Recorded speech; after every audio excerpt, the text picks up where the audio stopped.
Jesus toca os sentidos do surdo-mudo à abertura de coração. O homem precisa se abrir a Deus, à sua palavra, ao encontro com Ele, para poder abrir-se ao encontro com os outros, ao diálogo e às relações com todos.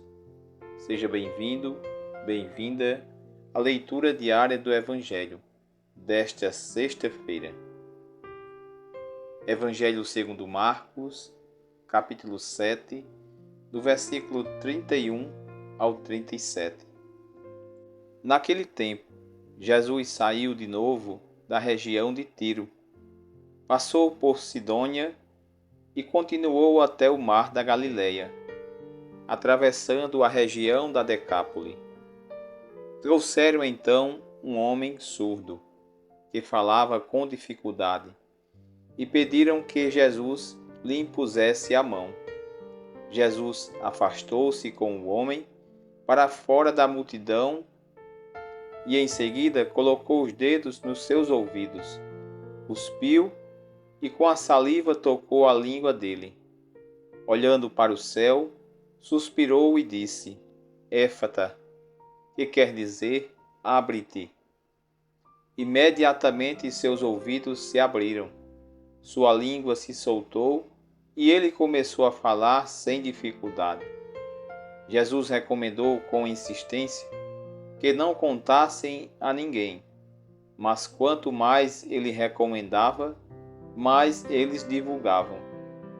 Muito impressionados, diziam: Ele tem feito bem todas as coisas. Aos surdos faz ouvir e aos mudos falar.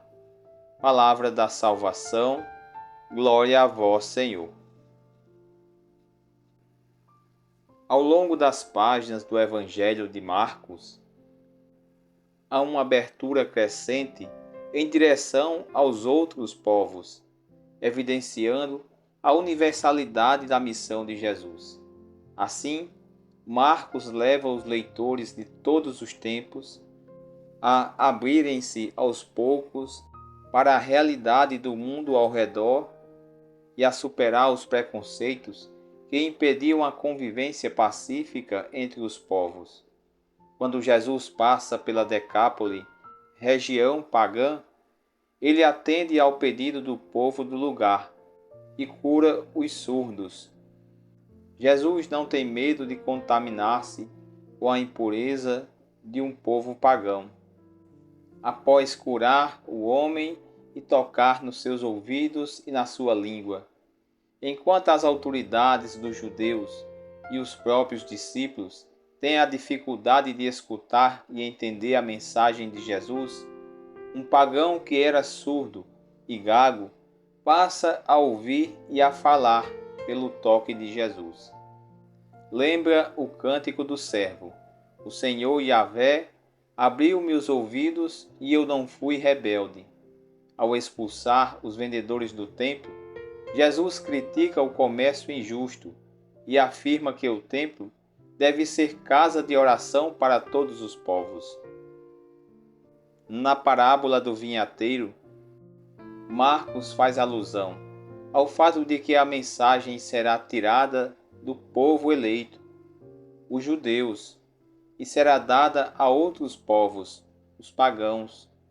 Depois da morte de Jesus, Marcos apresenta a profissão de fé de um pagão ao pé da cruz, ao citar o centurião romano que reconheceu Jesus como Filho de Deus.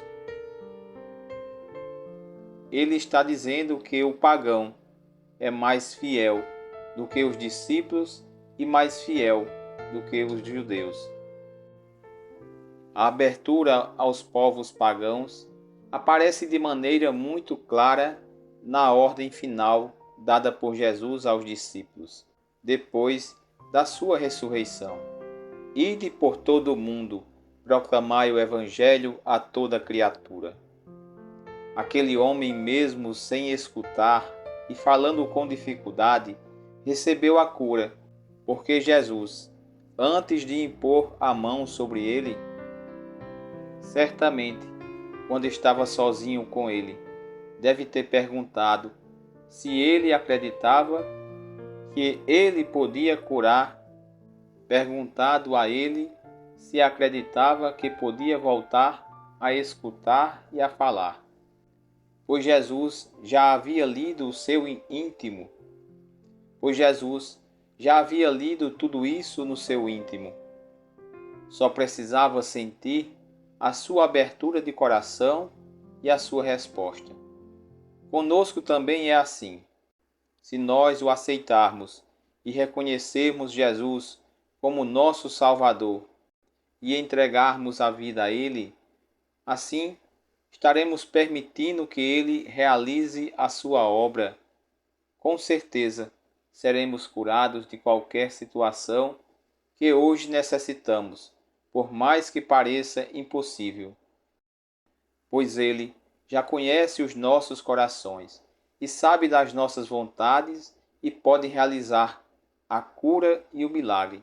A graça será alcançada, pois Ele continua sendo o Senhor dos senhores, o médico dos médicos. Glória ao Pai, ao Filho e ao Espírito Santo, como era no princípio, agora e sempre. Amém. Salve Rainha, Mãe de misericórdia, vida, doçura e esperança, nossa salve. A vós bradamos os degredados filhos de Eva. A vós suspiramos, gemendo e chorando neste vale de lágrimas.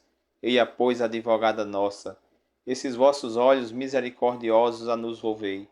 E depois deste desterro, mostrai-nos Jesus, bendito o fruto do vosso ventre. Ó clemente, ó piedosa, ó doce sempre Virgem Maria, rogai por nós, Santa Mãe de Deus, para que sejamos dignos das promessas de Cristo. Amém. Louvado seja nosso Senhor Jesus Cristo, para sempre seja louvado. Que você tenha um dia abençoado. Que Deus te abençoe. Abençoe a tua família. Em nome do Pai, do Filho e do Espírito Santo. Amém.